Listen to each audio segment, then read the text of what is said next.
In July, Japan joined negotiations for the Trans-Pacific Partnership Agreement, or TPP. 12 countries around the Pacific Rim are participating. They hope to create a massive free trade zone with 40% of the world's economic output. The United States is taking the lead. It's pushing for far-reaching trade liberalization, including the elimination of tariffs. Our leaders have agreed that we should work with the objective of completing TPP this year. As the negotiations proceed, debate is heating up in Japan. Japanese exporters support the TPP. They see a huge chance to expand in Asia's growing markets. Japan will be joined with 1/3 of the global market.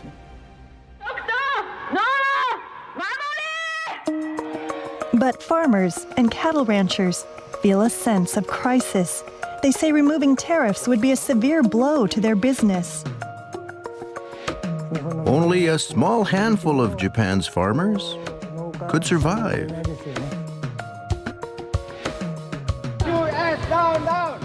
People elsewhere are worried too. Opposition is especially strong in emerging economies. And as advanced economies stagnate, Asia's fast-growing nations are pursuing their own free trade zones. People the world over are seeking ways to make the most of Asia's growth. What will the TPP bring to participating countries? How will the world change as trade liberalization picks up speed? We'll debate these issues on today's program.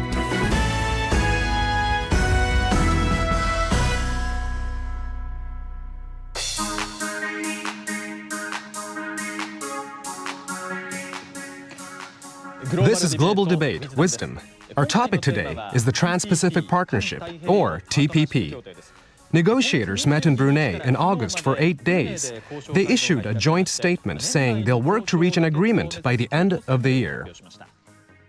The participants are from North America, Central and Latin America, Oceania, Asia, and the Pacific Rim.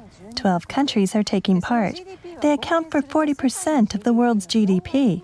In principle, the TPP would eliminate tariffs.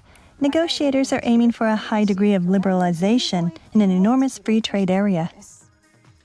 This program looks at what the TPP would bring to Japan and other participating countries. We'll also discuss how the world could change under trade liberalization and the spread of the TPP and other economic partnerships. We'll start by asking our panelists here in Tokyo for their views. Do you support or oppose the TPP? I'm for the TPP. Japan's population is declining. Japan lacks natural resources. Close ties with other countries are indispensable for our economy. Japan's trade with other countries expanded in the years following World War II. But things have slowed in the past 20 years or so. That's one big reason for the economic stagnation.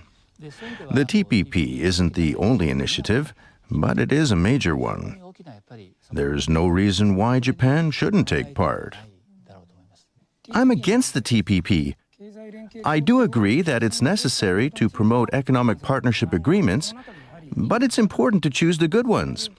I think there are a lot of problems with the TPP. This agreement works to the advantage of only a fraction of businesses, just 1%. You could say it's an agreement for the 1%. Supporters say they want to level the playing field, but they're demanding that all obstacles to profit be removed. They'd arrange things to completely favor the 1%, and they don't care if the remaining 99% have to sacrifice their livelihoods, lives, or health. The TPP would permit this kind of abuse. We don't need the TPP. We need an agreement that encourages balanced growth across the world. There must be an economic partnership that promotes social well-being. We need to think about this. I don't understand that position. Whether we're talking about an economic partnership or free trade, the biggest beneficiaries are not companies, but each and every citizen. Who stands to profit the most from trade liberalization? We should look at this question more carefully. I just cannot agree that only a small number of businesses would profit. Keeping the price of medicines low is not profitable for pharmaceutical companies. So, American drug firms are demanding the freedom to charge more. But that might mean many people would be in trouble because they couldn't obtain medications. I'd like to come back later and discuss some of these points. Now, with regard to the TPP, the issue that has attracted the most attention here in Japan is its potential effects on agriculture. I'd like to discuss this with our panelists. In principle, the TPP would eliminate tariffs. Some people say that would bring a flood of cheap agricultural imports into Japan, and they worry about what would happen to the nation's farmers. So, the Japanese government is trying to win an exemption for 5 agricultural products.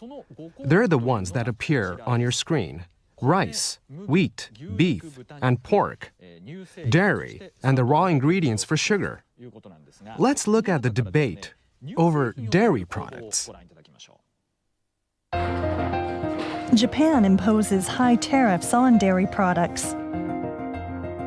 The tariff on butter is 360% to protect domestic producers. If tariffs were eliminated, imports would take the place of many Japanese products. By some estimates, Japan's dairy production would shrink by more than 50%. Prices for raw materials and feed are rising. It's hard enough already. Dairy is our primary industry. If it declines, the regional economy will deteriorate and make living here difficult. Some countries see ending tariffs as a way to expand markets for their dairy products. Take New Zealand, a dairy powerhouse. It's the world's largest exporter of dairy products and controls 30% of the global market. New Zealand's climate is mild, and cows can graze year-round. That helps control feed costs. Production costs are about 1/3 of those in Japan. Lifting tariffs should give exports an added boost. That's why New Zealand's government is actively seeking the elimination of tariffs. However, we will not handle those sensitivities in agriculture, autos, or whatever by wholesale exclusions from trade liberalization. Professor Suzuki, agriculture is your field of expertise. How would eliminating tariffs affect Japanese agriculture? The cost of producing milk in New Zealand is about 24 cents per kilogram compared to about 70 cents in Japan. That's not so bad. But look at rice. The Agriculture Ministry estimates that rice and related industries would suffer about $30 billion worth of damage if tariffs were eliminated. I think that's a low estimate. The cost of producing 60 kilos of rice in Vietnam is about $12. It costs 10 times more in Japan. This kind of discussion has been held many times before. When American cherries came to Japan, people said Japanese cherry growers would be wiped out. But American cherries are different, and Japanese farmers have worked to compete. With the arrival of imports, local farmers have made a lot of effort. They've used local production to their advantage. Professor Petri, what's your view? Well, let me say, first of all, that I think that some very sensitive products for Japan, for example, rice, which has a great deal of cultural value, I am sure that some compromises will be found. But let's get back to the big picture. Let's get back to what the TPP would mean for Japan and why Prime Minister Abe has decided to join the TPP. Japan has wonderful world-leading companies. They include, yes, big companies like Toyota, Hitachi, Uniqlo, but they also include some very small, very good companies. I recently learned about a company that makes micro ball bearings. It controls 70% of the world market. There are many such smaller companies. Agriculture is 1% of the Japanese economy. The other 99% are these very successful companies, and that's where Japan's future is about. The TPP can make a big difference in helping those companies become more successful. Well, to start with, there will not be exclusions as called for by the Liberal Democratic Party. At the Brunei negotiating round that's just concluded, not just the US and New Zealand and Australia, but Singapore and Brunei and other countries very clearly stated that the 5 sacred commodities, there will be no exclusions from tariff cuts in this agreement. And the one story I can share is right now in Colombia in South America, there's a massive national protest with hundreds of thousands of people on the street and much of the rural area closed down with barricades and burning of commodities. Because in just 1 year and 3 months of the most recent U.S. free trade agreement, imports of commodities into that country have increased 70%. Well, I'm sure that it will not be in the case of rice, that there will be, for example, a possibility of very long periods in which the tariff reductions will be applied. There will be compromises. Now, I don't think Japan can expect to protect all of its agriculture at the very high levels, the very high prices that it now costs Japanese consumers to protect agriculture. And I don't think Japanese farmers really want to make their living forever from subsidies and from protection from the government. Now to Australia and Dr. Patricia Renauld. Australia has vast farmlands, and it seems its government will press Japan to abolish agricultural tariffs. What do you think of eliminating tariffs without exception? I don't think that having one rule for everybody is going to really work because of the different levels of developments and different histories of the countries in the TPP. And this applies not only to Japan, but also to the developing countries that are involved in the negotiations. Professor Thangavelu of Singapore. Earlier, Professor Petrie of the United States said Japan would benefit greatly from the TPP. He noted that agriculture accounts for just 1% of Japan's GDP. So, should we say that any impact on the agriculture sector has to be accepted because of the TPP's larger merits? That's an interesting question.